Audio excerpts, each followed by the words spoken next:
शनिवार व्रत की कथा। एक बार स्वर्ग लोक में सबसे बड़ा कौन के प्रश्न पर 9 ग्रहों में वाद विवाद हो गया।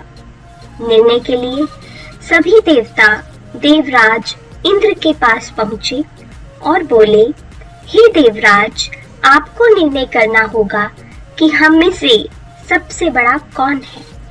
देवताओं का प्रश्न सुनकर इंद्र उलझन में पड़ गए। फिर उन्होंने सभी को पृथ्वी लोक में राजा विक्रमादित्य के पास चलने का सुझाव दिया। सभी ग्रह भूलोक राजा विक्रमादित्य के दरबार में पहुंचे। जब ग्रहों ने अपना प्रश्न राजा विक्रमादित्य से पूछा तो वह भी कुछ देर के लिए परेशान हो उठे, क्योंकि सभी ग्रह अपनी अपनी शक्तियों के कारण महान थे। किसी को भी छोटा या बड़ा कह देने से उनके क्रोध के प्रकोप से भयंकर हानि पहुंच सकती थी।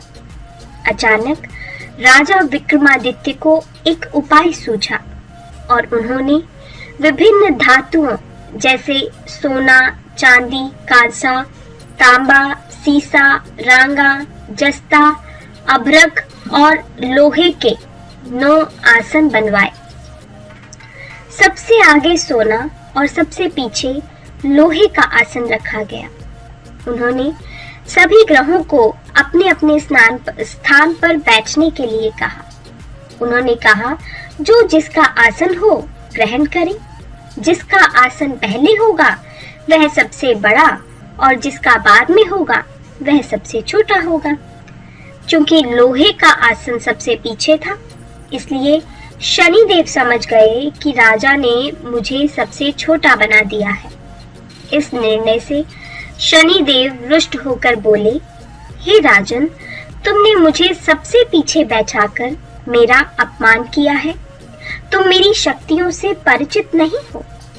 सूर्य एक राशि पर 1 महीने, चंद्रमा 2 महीने 2 दिन, मंगल 1.5 महीने, बुध और शुक्र 1 महीने, बृहस्पति 13 महीने रहते हैं। लेकिन मैं किसी भी राशि पर 2.5 वर्ष से लेकर 7.5 वर्ष तक रहता हूँ। बड़े बड़े देवताओं को मैंने अपने प्रकोप से पीड़ित किया है। अब तू भी मेरे प्रकोप से सावधान रहना। इस पर राजा विक्रमादित्य बोले, जो कुछ भाग्य में होगा देखा जाएगा। इसके बाद अन्य ग्रहों के देवता तो प्रसन्नता के साथ चले गए, परंतु शनिदेव बड़े क्रोध के साथ वहां से विदा हुए। कुछ समय बाद जब राजा विक्रमादित्य पर 7.5 की दशा आई तो शनिदेव ने घोड़े के व्यापारी का रूप धारण किया और बहुत से घोड़ों के साथ विक्रमादित्य के नगर पहुंचे। राजा विक्रमादित्य उन घोड़ों को देखकर एक अच्छे से घोड़े को अपनी सवारी के लिए चुनकर उस पर चढ़े। राजा जैसे ही उस घोड़े पर सवार हुए, वह बिजली की गति से दौड़ पड़ा। तेजी से दौड़ता हुआ घोड़ा राजा को दूर एक जंगल में ले गया और फिर वहां राजा को गिराकर गायब हो गया। राजा अपने नगर लौटने के लिए जंगल में भटकने लगा, पर उसे कोई रास्ता नहीं मिला। राजा को भूख प्यास लग आई। बहुत घूमने पर उसे एक चरवाहा मिला। राजा ने उससे पानी मांगा। पानी पीकर राजा ने उस चरवाहे को अपनी अंगूठी दे दी और उससे रास्ता पूछकर जंगल से निकलकर पास के नगर में चल दिया। नगर पहुंचकर राजा एक सेठ की दुकान पर बैठ गए। राजा के कुछ देर दुकान पर बैठने से सेठ की बहुत बिक्री हुई। सेठ ने राजा को भाग्यवान समझा और उसे अपने घर भोजन पर ले गया। सेठ के घर में सोने का एक हार खूंटी पर लटका हुआ था। राजा को उस कमरे में छोड़ सेठ कुछ देर के लिए बाहर चला गया। तभी एक आश्चर्यजनक घटना घटी। राजा के देखते देखते खूंटी सोने के उस हार को निगल गई। सेठ ने जब हार गायब देखा तो उसने चोरी का संदेह राजा पर किया। और अपने नौकरों से कहा कि इस परदेशी को रस्सियों से बांधकर नगर के राजा के पास ले चलो।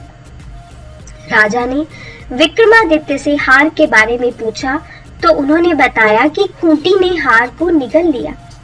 इस पर राजा क्रोधित हुए और उन्होंने चोरी के अपराध में विक्रमादित्य के हाथ पांव काटने का आदेश दे दिया।